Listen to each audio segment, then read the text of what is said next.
Roald Dahl influenced me very deeply, just based on his ability to take the fantastical and capture it in four-line rhyming stanzas in a beautiful, magical way. I started writing poetry, I suppose, when I was about 6 or 7, and then I started really writing poetry when I was about 18. But I'd always kept my hand in, you know, through creative writing exercises, and I did English A-levels, so there was always, through my schooling years, some creative access. First piece that I wrote when I was 18 ended up being the first of 9, which has become a collection called Magic Happens, based on the essence that in each piece there's this fantastical adventure of sorts that ends with a grain of sand or a little scarf or a flag or a something from the fantasy realm that's crossed over into the realm of reality, showing that even though it might all have been a dream, there's this thing that makes that impossible. In Dave's solo,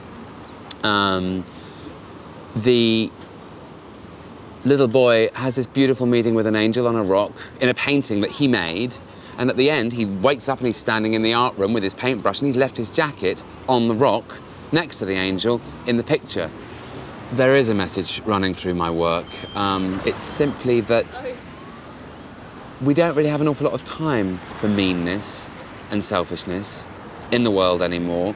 There is only one thing, really, which is love. But love itself as an entity, as a force, is the building blocks, I think, of absolutely everything that exists.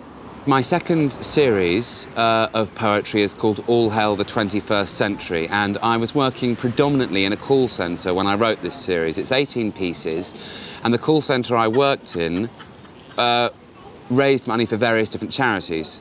So I had frontline exposure on the phones to everybody from the RSPCA to Amnesty International, and the result was that I had a lot in my thought system at the time about sweatshop labour, promiscuity, wife-beating, abandoned children, starvation, famine, you know, HIV, terminal illness, and I wanted to capture the ugliness of what I was experiencing in a way that would allow there to be a light at the end of the tunnel, because so many people go, I want the light, so therefore I should ignore the darkness, but in truth, I don't feel one can appreciate light unless one has experienced darkness. So this dark series is really a journey out of darkness and into light. When I have an idea for a new poem, it doesn't start in my head, it usually starts in my solar plexus.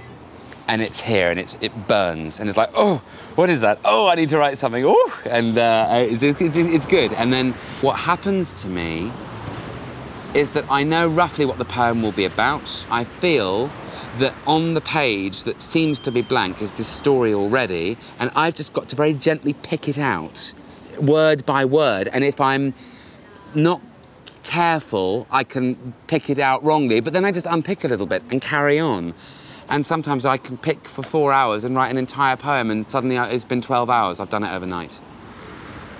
I have absolutely no idea what's next at all. I think I used to have an idea what was next, and it never would be. And as I get older, I'm learning that to not know what's next is the safest way, the only way, really, for the absolute best things to happen. My website is up, my books are coming out, I'm doing more and more performing.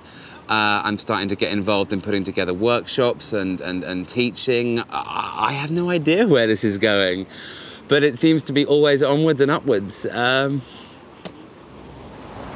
have a message, which is just to feel the love vibration and feel it now, because we haven't got huge amounts of time, I don't think.